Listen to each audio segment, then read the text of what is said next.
Let's learn the truth about AI and coding careers. Will AI replace programmers? It's one of the biggest fears in tech right now. After all, AI can already write code, fix bugs, explain algorithms, and even build simple apps. So, are software engineers becoming obsolete? Not quite. Here's the reality.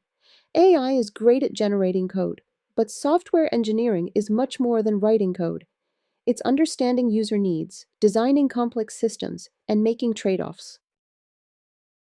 Debugging real-world problems and deciding what should be built in the first place are crucial aspects. Think of AI as the world's fastest junior developer. It can write thousands of lines of code, but it still needs someone to review, guide, and integrate that work into a real product.